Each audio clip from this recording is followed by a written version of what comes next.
Welcome to podcast 331 of 5-Star Potential, your weekly Football Manager podcast. I'm Duke, and on this week's pod, I'm joined by Joe, aka Friday Night FM, and Dave, aka the one that's going to be winged. We're going to be his wingmen, Joe. We got no Matt this week, so welcome, gents. How are you two? Oh my God! What? He's gone off script again. Oh, yeah, we got no Matt this week because he's got some new boyfriends at the Irish Mags podcast. I didn't think we were promoting that shit podcast. I was just saying, look, Dave's got a Talking Wolves podcast to do after this. He does, yeah, and he does. He's scheduling. Mad's literally prioritising his new podcast over coming on the podcast that probably made him. Yeah, he's very upset about the game, and I think maybe he couldn't face the fact that we were all going to take the piss. Thanks, Patrick. We'll save losers of the week for next time when he's back on. Potentially. This week's podcast is going to be a short one. No, Curty's not back this week. We have got a couple of save updates and a trip to Holland for our adventures in Wonderkid-Land. So let's get this podcast started. Let's get the wheels moving. Everyone well? Have we all been playing FM this week? Question mark. Little bits. No. You're not? I'm well. I'm well, but I haven't really played FM. I have played, but not. When did I finish the season? Sunday? Yeah. Weekend? I don't think I played it this week. It's been open though, right? I've opened it because I was doing bits pre-season, but not really played. Okay. So have you got a little bit to update us, or? I've got a whole season, mate. I literally just before we started recording, listened back to see where we were, and I was just starting the season 3, and I finished season 3.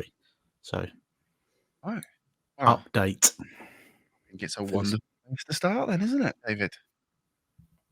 What? Am I starting? Sorry, or Joe? It's a wonderful place for Joe to start and tell us all about it. Yeah, I agree. I was just trying to. You hadn't spoke for a little while, so just trying to get you involved in the conversation. Go on, Joe. He's turned his light on, mate. He's all shiny. He's looking at himself with his new trim. Yeah, well, he's got a fresh trim. If you haven't, who's a pretty boy? If you haven't, ready for London, mate. Exactly. Yeah. If you haven't already, guys, go and check us out over on YouTube, and you can see Dave's fresh trim. Is it still your sister cutting it? It is. Yeah, brilliant. I can't wait to get mine cut. Dave's sister, sponsored by Manscaped. She's still got her OnlyFans, Dave. She never had OnlyFans, so I don't want anybody in my DMs asking what my sister's OnlyFans is. So, but Joe, Dave, please continue what you say. Dave, is it true though that people offer to buy her tights? That was the other sister. Oh, that is true, though. Yeah. So any Jet 2 fans, brilliant. Look out for a Miss Azzopardi. And to save Dave, on that note, shall we Jet 2 for Middlecow? Thank you. There you go. That's good for you. God, tenuous link. I know, but we're trying. I'm just trying to save him. We need him at the moment. It could have been just me and you, Joe. He loves it, mate. He does. Me and you, Joe. That sounds like an upgrade to Leluja. David.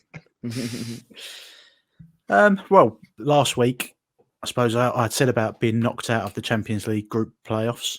So, before the group stage by Ajax, a couple of 2-1 defeats, popped me into the Europa League. So yeah, I was going to have another season of, taking it to the big boys in Portugal.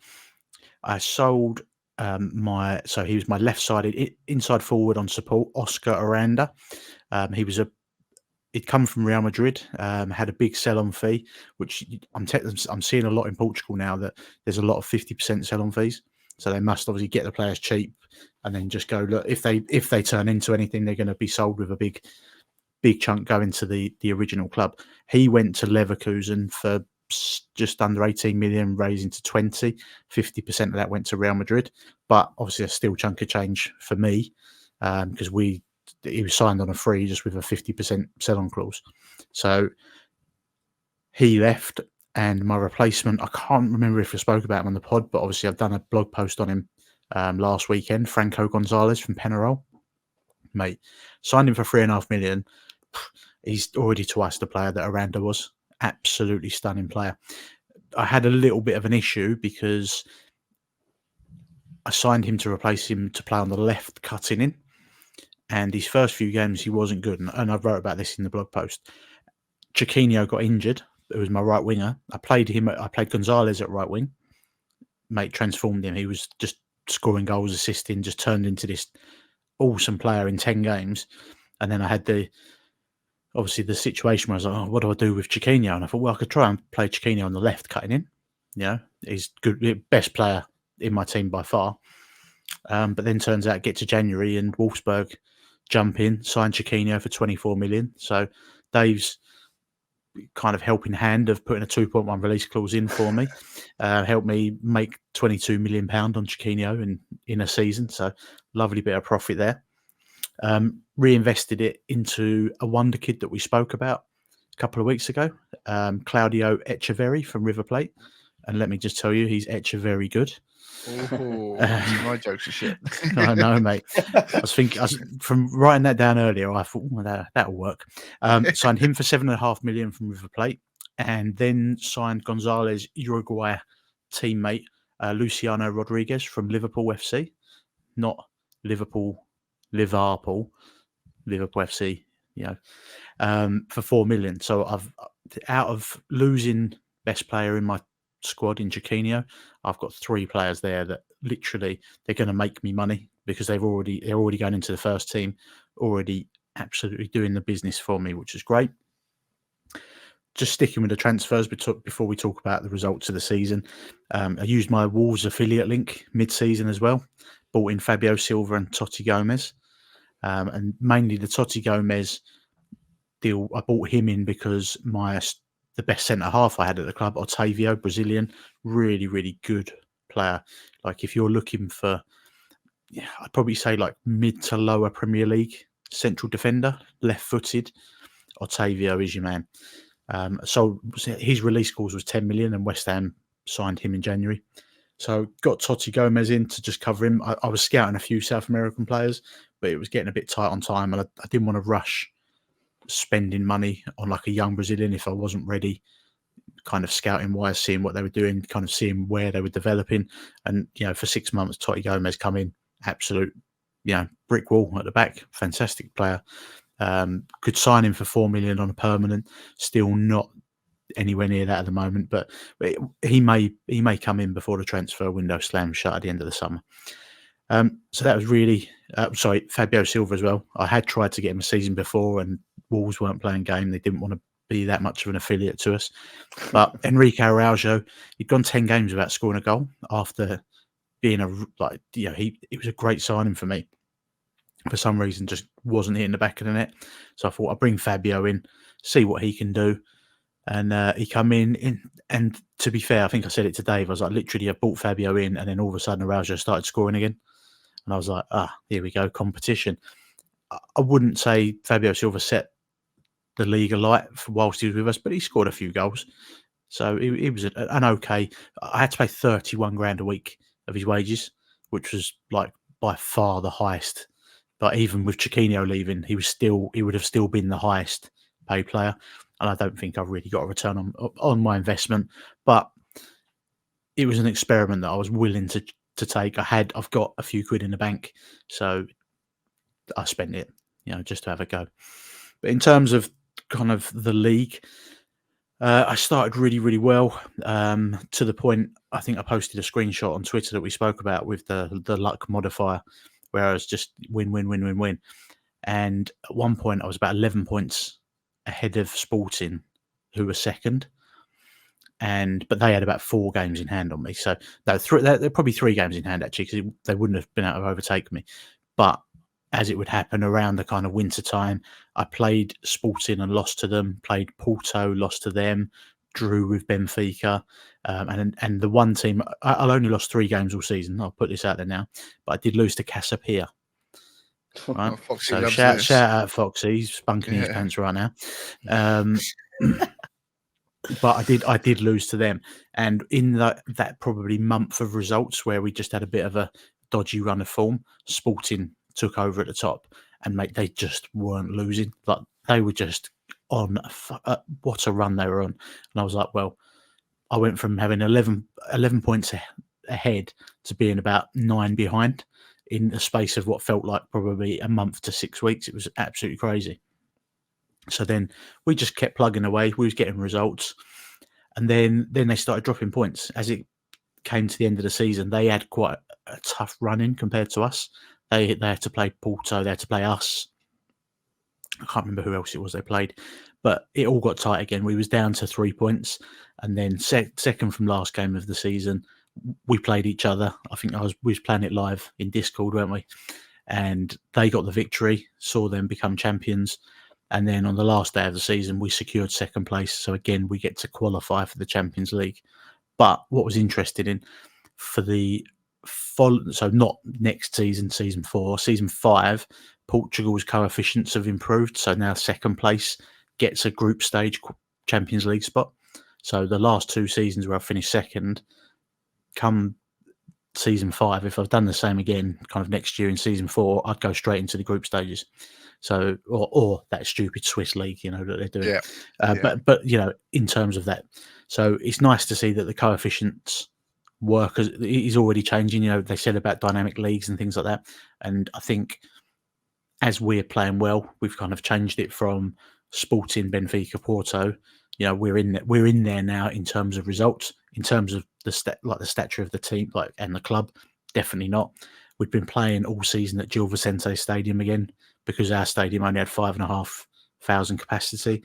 They were doing some work on it, and the last home game of the season we moved back in, and it's like 7,900 capacity, but that still won't be enough for Champions League because it has to be a 10k minimum. So we'll probably still play at Gil Vicente. But I did get an inbox item saying that they want to build a new stadium. So it's already in the works, starting to develop the club. Having done these 3 seasons now, the 4th season was where I was going to start looking at how my youth teams and the under 23 teams, I'm going to build them. So start building a structure of the different type of players I want to bring in, actually have players that we can develop and maybe sell from the younger team, where at the moment I pretty much thin them all out to make sure I've got the money. I'm not hemorrhaging money unnecessarily. Now we've got to the point where we've had 2 seasons of European money and still a relatively small kind of expenditure for our squad. And we've had some good transfer money coming in. So I think it's time now where I'm going to pick and choose, get a couple of good players in, good youngsters that we can hopefully use to kind of reinvest the money once they sell, or blood them into the first team when the first team players eventually will get sold. Because literally, if you looked at my squad now, I'd probably say 75% of them have got wanted tags next to them, because they're all of a value and of performing well in Europe, that you've got the big teams or bigger teams are starting to look at them. So I'm going to need to have a bit of kind of home built backup for when they go. And yeah, that's kind of where we are at the moment. Joe, have you felt like, obviously you've remained pretty consistent throughout the season, especially it's quite a new team breaking into Europe as well. Have you found that you've had to amend tactics much, i.e. roles, instructions, shape throughout the season? It's one thing that I haven't done. I've stuck to the 4-4-2, 4-2-4, whatever you want to call it. I've stuck with it against everybody. And all I've done is I've slightly modified kind of team instructions, player instructions on occasion, depending on how the game's going. But as a formation, I've stuck to the same one for the whole time. But I did think going into next year, I might go to like a 4-3-3, like with a defensive midfielder in the bigger games, just to see if I can control the midfield a bit better. Because when you're playing like a deep lane playmaker and a Segundo Volante, I think they can be overrun in the midfield. To coin an FM phrase. I was going to say, love the FM phrase. Well, when I was literally just having a quick look at what the league stats were. We were the highest scorers in the league. We were the 5th best defensive record. So obviously we're giving up goals, when we're second in the league. But then I also looked that we got the most yellow cards, the most red cards, and committed the most fouls. So we're smashing people while we're out there as well. So I like playing with 2 strikers. I think it's something that, I don't know, people get kind of stuck in that, playing that one forward with like inside forwards or inverted wingers, or playing 3 up top strikers. And I've kind of gone, I've gone a bit old school and gone like, I'm going to have a winger. I'm going to have 2 strikers. Giuliano Simeone is a pressing forward, brilliant in the league. He literally works his bollocks off. And then Araujo as the advanced forward. He plays really well.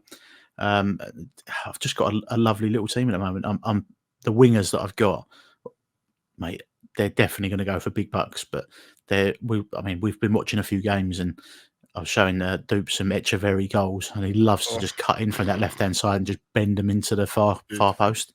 It's lovely. But yeah, as I say, tactically, I've kept it fairly the same. I didn't mention then got to the semi-finals again of the Europa League and played Spurs and lost both games in that as well. But I mean, to be fair, for Militao, mate, getting to 2 Europa League semi-finals, I'm happy with that in less than 5 seasons. You know, that's properly kind of batting above our average, because that's not where I'm expecting to be. And the level of players and squad depth we've got is not there. But it's just something about how we attack. We always score goals. Like, I can't think there's not many games where we don't score. You know, we always getting a goal. How have you coped with the jump up to the Europa League with the squad depth and the squad size? Have you had to vastly improve that? Is it something you struggle with? Because obviously the rotation is key this year. With money comes great responsibility. I've got a good first 11, and then I like to think that I've got a good backup 11. And I tend to, when it's coming to European games, like the amount of times we play Monday, Wednesday, Sunday is fucking ridiculous. And I will normally, in the league game before a European game, I'll play as much of my second 11 as I can.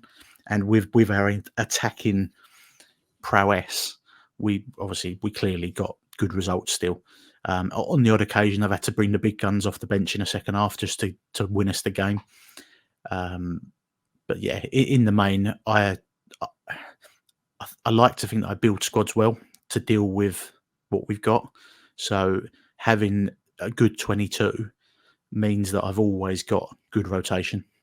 Yeah. Cool. I'm impressed.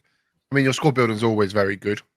I have to be honest. I think it's something that I've learned from, and it's kind of probably the prayer book that I kind of play from. If you know, that having that 2 in every position is very key, and it's exciting. And the only time it's bollocks is when you get an injury, and then you have to play that one player in every game. Yeah, and you feel sorry for him. And then you got no one else behind. I mean, I guess that's the joys of having some versatile players as well, right? Because you can sneak them in and out. But are we hoping for, you know, maybe potentially a bit of silverware this year, or are we still just building slowly? Mate, I did win a cup, didn't I? I missed out. Yes. I won the first cup, the Allianz Cup. Yeah, that was the first trophy for the club. Probably should have made a bit more of that, as we was talking about them being a small club. But no, did win the first. I think it's the equivalent of the Carabao Cup in Portugal. Yeah. But yeah, I'm taking it. Right. First bit of silverware, mate. Yeah, I mean, that's good. Great start. Do you know, and actually, I think because you forgot to I completely forgot about that. I actually, when I first saw it, I thought it was a friendly cup, and that's how much faith I had in you, mate. Okay, well, that's awesome, Joe. Thank you for the update on that. David, Penty. Yep. Yeah, so I've just finished season 2 of the Penny. I think, still with Supersport in South Africa. I think I've probably not played as much as I would have wanted to this week, but I think on the last podcast I said I wanted to try and get this season done. And to be fair, we had a much more positive end to the season. I think I sort of alluded to us changing system last time, man. If I move my camera just a little bit this way, just so I can see my results. But yeah, after the winter break, we started really well. We went 5 unbeaten in the league, but then we went on a horrible little run, really, 1 win in 6. But then finished the season quite positively, finishing unbeaten in the last 4. So I think that's really in season 3 where I've got to improve. I think I'm happy with the shape. I'm happy with the amount of goals that we're scoring. But defensively still, we're getting caught out a little bit. So I think I do have to be slightly more savvy in the next season, but also improving the team drastically because it's still not quite where I want it to be. You know, my top goal scorer was a young lad, I'm not even going to pronounce his first name, but Peters. He scored 14 goals. He's just turned 17, so on a really low wage, which is obviously great for me. So it took quite a little bit of inspiration from Joe last week. So I started playing him as a pressing forward. as well, which works quite well next to an advanced forward. But again, looking at my squad, I'm really overspending on a couple of players, which I've got to cut out, I think, for season 3. I would say in and around the average wage of that, my better players is around that £2,000 to £2,500 mark. I've got players here.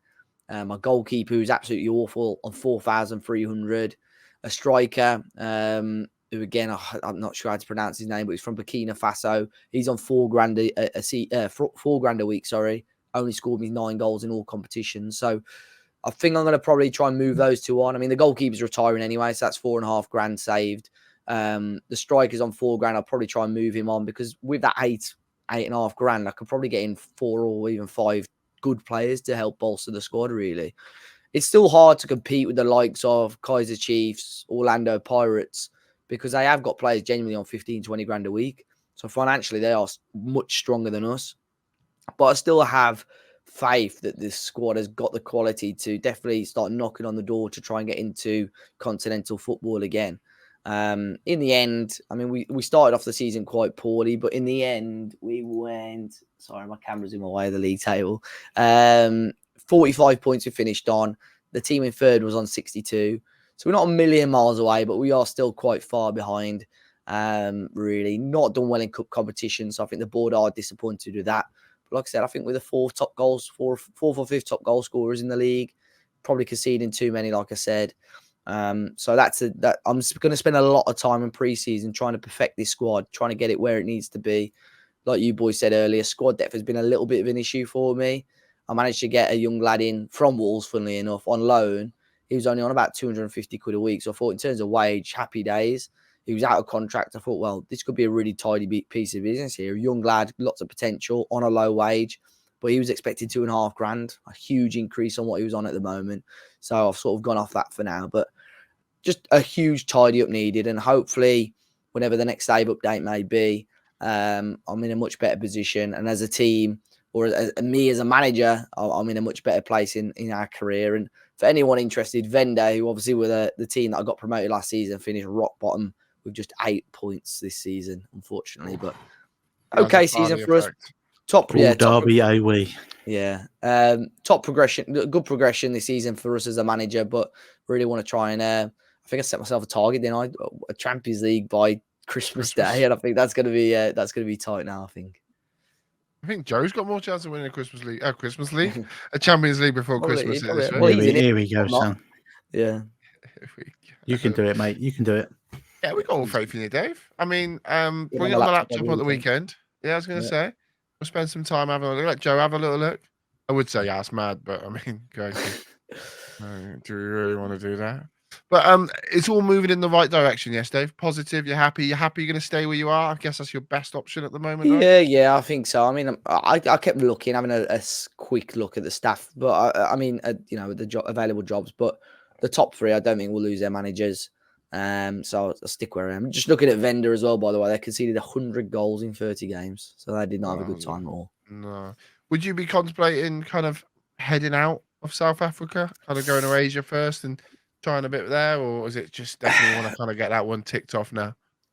Maybe. I think I'm at a club that is a half decent stature, really, in South Africa. You know, they've got a good reputation. I was going to say finances are okay. I mean, they're not brilliant. I think I walked in at the start of last season. The overall club budget was over £1 million, and now it's minus 30k. I genuinely don't know where all that money's gone. Just haven't brought in enough money this year. So I do think I might have to sell one or two. Them grillets, son. Yeah. I might have to sell one or two key players, to be fair, from the squad, just to balance things out a little bit. But that wouldn't be the end of the world. I think, I've got some really good players in the academy, which could step up. But yeah, I mean, I'll still definitely keep an eye on the jobs, but I don't want to be a manager that is jumping from job to job, season to season. But I suppose if there's a job in Asia or Japan, for argument's sake, in the top division, where I can have and they're pretty close to continental football, then yeah, definitely I'd consider it. And there's a lot more money in Japan, so I think you got a lot more to play with to build a strong side. Yeah, I think it's another kind of. I think it's another way to make that Asia trip a bit easier. I think because it was always the South Koreans that were very good, wasn't it? And you can't manage there, is it? No, which one? Who was it that was really good that always used to win it? And I can't remember. Maybe it was the Japanese South in the Korea, save I was yeah, doing. maybe. Yeah. I did. Obviously, I did it in China but I sort of I think I did that save just at the right time because I reckon the last couple of years, obviously, the money's, pretty much not disappeared, but it's got a lot harder to win it there. I would be interested. I mean, I've not looked at the winners for the first 2 years, but if the Saudi teams are involved and how well they're doing in it, because I think that is going to be the biggest hurdle to get over, really. Yeah, I think I did some research on when I did my save, and I was contemplating whether I'd do a Penty. And when I was looking at it, the ability there is just mental, isn't it? Yeah. And it's just crazy. And I think China, I was looking at the original China team. Was it Guan Yu? Is it Guan Yu? Yeah. Guangzhou, yeah. Because they've I gone know. down to like the second division now. Because they were who I Relegated. won it with. They were Did amazing. really? That's like Pellegrini managed and stuff, wasn't it? Yeah. Yeah, they had isn't that the original one that took Oscar? Like they Yeah. took You're on about Shanghai Jiangsu, I think you're on about. Yeah, that's where Oscar was. It might be them. I don't know. They're still like the most the highest repped club, and they are down in League One now. They've been relegated down, which is just mental, isn't it? So I think that's all down to finances as well. So that could be a good save for somebody to go and have a bit of fun with. But yeah, okay, Dave. Well, hopefully we will be able to hit that target for you. Hopefully you'll be able to do something before Christmas. We could help you at the weekend. You never know. You never know. I will take my laptop, but I was hoping that on the train, because my laptop battery is awful, by the way. I was hoping on the train I'll be on by next to a plug, and I'll smash it for a couple of hours. Just walk on the plane. Just walk on the plane. Walk on the train and just go. Don't you know who I am? I'm Dave Azapali. Get out of the seat. Come on. Or have you not booked a seat? No, I have. I'm Matt Cooper. I'm excellent with curries. I'll have a look. I'll make sure I download this onto my laptop first. iPad. Awesome. You left your laptop on. Well, yeah, good work, Dave. Swiftly moving on, and this won't be a long one, but I've actually got a save now, gents. And I actually streamed on Twitch last night, which is huge. I was kind of pausing there for the round of applause, but it didn't. Where on Twitch? Just on the just chatting page, because that's the TOS is now dropped. You'll be fine. No, Dupe. It's literally just my name, which actually isn't my name, but it is just my name. It was fun. It was good to be back. To be fair, I really enjoyed it. Some of the usuals come out, and it was quite nice that after 6 months of streaming, we managed to hit go live. And I felt a little bit nervous, to be honest. And then 6 I months of not streaming. Yeah. What did I say? 6 months of streaming. Oh, 6 months of not streaming and then hitting the go live was a bit daunting. And then I had Joe call me a wank when he couldn't see me because he was in the dark. So that was nice crash back down to earth. Mate, you know what I mean? If you go on YouTube and watch this, he literally looks like he's in a Taliban cave. So basically, what the problem is, right? And this is just for the users at home. Look at that mess behind me. Right? Oh yeah, I wouldn't have that flag there, mate. You can see all the mess here. You can see like the AC unit that's got to go in. Look, the fact that you're wearing like khaki green as well, it literally looks like you could be in a military like tent in Afghanistan. Got the old fucking flag up above the bed. Maybe I am. Towels for doors. So yeah, I'm just trying to dim it down so you don't have to see it all because it's a big old mess in the background there. No, should we talk about Football Manager instead of my terrible background? I should have bought a green screen or somewhere that wasn't dodgy. I'll be honest, I listened to the podcast last week and I was listening to the save updates, and we started with Joe at Familiar Cow, and I'm thinking, yeah, that's what sort of save I want to do. I want to kind of build a team, take them up to the top and have some fun with that and kind of build a legacy at a single club. I like that idea. Right, we'll do that. We just got to pick a team. Then Dave's come on and it was like Penty this, Penty that. And I'm thinking, oh, I like the idea of Penty. Yeah, no, I'm going to do a Penty instead. That's a great idea. We can start in Asia. Dave's in South Africa. We can have a good time talking about it on the pod. Awesome work. And then Mad popped up with his time in Sweden. And I'm thinking, I really fancy meatballs. Alex units go in the background. I'm thinking a Billy bookcase would be perfect. I'm thinking if I could build something here, no pun intended, I could have some fun with that. And that's what I settled with. I settled with a team that we can go and build for the future and build a legacy at. And kind of a bit like my Palermo save, a bit like my Red Star save, and decided to go down that route. Now, the next thing was where to go. obviously done France, done Italy, done England. So I decided to head over to Spain and kind of go through the lower leagues, work out who I could find. And we stumbled across a team that has won the league back in 2002, La Liga. They won the Copa del Rey in 2002. Back in the early 2000s as well, they got semi-finals of the Champions League. So we've gone to Deportivo La Coruña, which I'll be honest, Joe hates. Not a big fan of Don't them. like them. Don't like them. Not a big fan of them. And to be fair, apart from that small little bit of history, they've been not the best team, but they have been in recent history, they've been awful. They have fallen right down to the third tier of Spanish football. So we've literally done 2 hours of the save. We played 2 games in the friendlies. I lost 5-2 to my under 21s. Yeah, that was a take. Give him a bit of credit. It wasn't your under 21s. It was your second 11. It was my second 11, yeah. Second 11 that I haven't built. Basically, we've got some old fuckers here, right? It is a retirement home. We have, I can tell you this now, we have a 39-year-old, a 37-year-old, 2 36-year-olds, a 35-year-old, 3 34-year-olds, 4 33-year-olds. So we have a very aging squad. And that showed on the pitch. It showed that we were struggling to get the ball forward quickly. And I mean, our main playmaker, Salva Seville, he is 39 years of age. He used to play for Mallorca, and that's about it, really. Oh, Real Betis, he played 97 games for. And he's technically very good, just physically cannot move. He looks a lot older than 39 as well. I mean, he looks very, very old. And he just struggled to keep the ball and just struggled to find a pass. And it was very frustrating. So we haven't brought anyone in yet. We've had a few kind of sniffs around a few players. We've had a little look at, I mean, I'm moaning about an old squad, but we had a little look at a few ex-players that have been in the Premier League that are on free transfers. Gervinho, Andre Ayew, Mustafi, who's 31, by the way. Did you know Mustafi's only 31? I thought he was a lot older than that. And then Luis Gustavo as well. We all got these in on kind of on a trial because they were free transfers. But league rules state we're only allowed 18 non-national players. So over 23s as well. That's it. Maximum of 18 over 23s. And we're on 17 at the moment. We have room for one. Sounds like a couple of them die anyway, mate, so don't worry. We're not far off it, mate, to be fair. We do have some good youngsters, and hopefully they'll come through and do some business. But apart from that, what kind of business? You want some business? And then we are looking at an old... and rice. Sorry, when you just got to put no context pod stuff in, mate, you got to do it. Joe's going to help me with the pronunciation of this as well. But we have been looking at a chap that I used to have a Malaga, Ontiveros. Ontiveros, yeah. Yeah, Ontiveros, who is a left winger, right-footed left winger.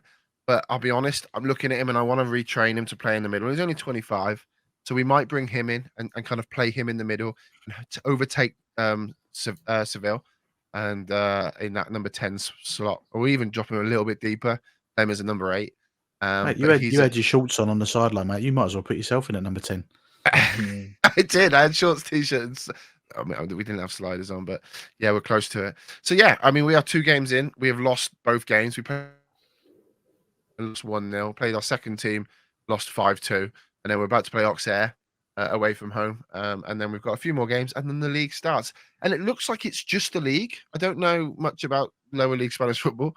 But it doesn't look like there's any other cups. I'm assuming the Copa del Rey will come down to us. But I don't know. It doesn't come up on my competitions screen. So hopefully we can just get through this season. The club want us to go get promoted automatically. We're kind of odds-on favourite. Kind of odds-on. Kind of. 81 to 1 on. No, 91 to 1 on. Yeah. Yeah, we're kind of favourites to go up. We should smash it, really. We should go up, yeah. Hey, lower league of Spain, there is no money. He's got players on like 15 grand a week, £1 million transfer budget. Yeah. He's he might as well be in the Saudi league of the 3rd division of Spain. We have Lucas Perez up top, I was literally about to ask if he's still there, mate. He should 34 absolutely. years of age. Yeah, but he should score about 40 goals for you, man. He Surely. should do. Yeah. Ex-Arsenal, ex-West Ham. He's on 12.5 grand a week, which is just a crazy amount of money, to be honest. But yeah, we're going to have some fun with them. I don't think we're going to add a huge amount. We're not going to take away a huge amount from the squad. And hopefully we can get promoted, be in Liga 2 and then try and work our way up. But obviously it's going to be a tricky save. I would be Loans FC, mate, for those first two leagues to move up. I wouldn't be spending money, mate. I'd be loaning players. I just don't think we need to get. I don't think. Really no. Maybe not this season, but like going forward, when you move up a league, just be getting loans in until you get to the top division. Just use other people's players. I've just literally clicked on and they've got Negredo, the old Man City. Middlesbrough guy. Yeah, he's available for loan. He was a tank, mate. 37. That's dirtier than a minor shovel. Third division of Spain, mate. Mate, honestly, like what was his name? Ontiveros. He was wanted by a lot of different clubs, like Anderlecht, and I think there was some Italian clubs in there as well, wasn't Deportivo, a big club in Spain. Huge, yeah, huge. They've just shit the bed. Massively. Fabio Silva, you need, mate. Multiple shits of the bed. So yeah, hopefully by next week, we're going to be live this week sometime, a couple of times during the week, and next pod we should have a bit of a better update. Started the season, and I will let you all know how it's going. Good to see you back, mate. Thanks, Joe. Agreed. Yeah, it was nice. It was nice, and it was always nice to you keep me on the ground as well. It's quite nice. Just keep me intact. Mad AIK. Oh no, he's not here. IKEA is closed for Christmas. That's a great line. Love it. So I think we can swiftly move on to today's adventures in Wonderkid-Land, which takes us over to Holland to look at a promising left-footed centre-back by the name of João Hato. His IRL form currently reads like this: 13 games, 1 goal, 1 assist, 83 passes per 90, 92 pass accuracy, 1.9 tackles per 90, 1.5 interceptions per 90, 2.9 clearance per 90, 62% aerial duels won, and 63% of duels won. In Football Manager, he's got some great attributes: 17 years of age, heading 12, tackling 13, work rate 13, jump in reach 14, natural fitness 15. He's 6'2". He's left-footed. So I'd like to announce he will be joining us at Deportivo in about 5 years' time. He is a signing that I would love to sign. But apart from that, gentlemen, what do we think? Well, we both know before this pod that his transfer value in about 3 or 4 years' time is over 100 million. So I don't think he'll be making his way to the Razor just yet. Not just yet. No, that's actually an Indian by me, by the way. It's Razor. It's a lovely place. Carry on. do they do a nice risotto? Matt Cooper will let you know, I'm sure. Respect the Rosella, man. Respect the Rosella. He is quality though, isn't he? Let's be honest. And the reason that it's highlighted up, we just started the pod. We needed to find a wonder kid, and I'll be honest, it flagged up on my Twitter as he was captain of Ajax today. He is the youngest captain for Ajax, 17 years, 283 days, I think it was. Which is pretty. Youngest in the Europa League as well. It's pretty impressive. I know Ajax are have a bit of shit season, but that's pretty impressive. Delict-esque, isn't it? Yes. Like as in, young centre half, very promising. Left-sided, which I think is an underrated quality, maybe. I think when you're looking at teams now with the balance of play, a left-sided centre half that's left-footed is not as common as you kind of like to see, and I know you particularly like having a left-sided defender on the left-hand side. Yeah, I think he's capable. I mean, looking at his attributes that would be on the screen if you're watching on YouTube, he'd be capable as a left back. He reminds me of Vardiol a few years ago on FM. Like in terms of attributes, I think they're solid. You mean Vardiol, who's not a left back? And he's getting absolutely found out in the league at the moment. Well, yeah, but I mean, in terms of maybe not so much IRL, but like remember his attributes a couple of years ago on FM. He was similar to that. Probably lacks that little edge of pace, maybe. But as long as you haven't got him, expecting him to run up and down the wing all the while, he's still got good crossing. good technique. So I think he's just a very solid defender, and even he's like a DM or something. Yeah. Very, He's very good rounded, football. isn't he? Very rounded. Very good player. I think for me it screams inverted fullback. You know the new role they've put in, like somebody that can sit out on that wing, but then very much easily get inside, and play. And like I said, and even if he wanted to play an inverted wing back and get in that DM position, I mean he has got good technique and good passing for the age of 17. He can just do anything really. Those mentals are just mental. Let's be honest. Well, if you look, ignore set pieces, so ignore corners, free kick taking, and penalty taking. He's got 1, 2. They never happen in the game. Yeah. Yeah, but like, I know what you're saying. Ignore your set pieces. He's only got 4 attributes that are below 11. And that's dribbling, where you're not probably expecting him to get on the ball that at much. 17 as well. You know what I mean? Finishing is very rarely going to be in front of the goalkeeper, is he? Vision and anticipation. So, and vision anticipation. I mean, all of them are things that you can improve. So I genuinely think I think he'll be very difficult to sign unless you're a top team with a lot of money to spend on a player for the future. I think he's going to be very difficult to sign. Yeah, I think he's Ajax through and through. And I do, but however, I mean, that contract might run out. We might be able to kind of sneak him late doors. He is currently in the Ajax under 18s in FM when you first load the game up. Yeah. So if he stays there, there's always that chance he might want to move if you offer him some game time, get him on loan, get him kind of his head turning. You never know. You never know, Davey. Be interested as well in people's games because obviously this year we've got the variable ability, like so where they reach their potential ability faster. There might be some games where he could be like 21, 22 and be an absolute baller. Yeah. Or he could still be, knocking around on his 12, 13s. Yeah, I think he's definitely one to watch. I'm excited to see. I'm excited to see him. And like I said, you'll definitely sign him. You'll definitely sign him. Yes. Yeah. I can. Somewhere. He'll be on loan at Deportivo by the end of the next stream. Mm-hmm. I've just checked. You can't actually loan into abroad until they turn 18. So not this season, maybe next. Awesome. Yeah, go see what he's like and let us know if you do sign him. Quiz, Dave? I've got a question mark here. Have you got a quiz? Oh, sorry. Well, let's address the elephant in the room. Oh yes. We've got a potential of Nerdphonic returning. Yes. I'm also thinking. This is live, undiscussed. Yeah, we'll put the old like Celebrity Jungle number down the bottom. Vote yes or no. But also, obviously, we're potentially seeing Curty on Sunday. We are. How do we feel about a big fat quiz of the year hosted by the Quizzy Rascal himself? Mate, well, should we call it on?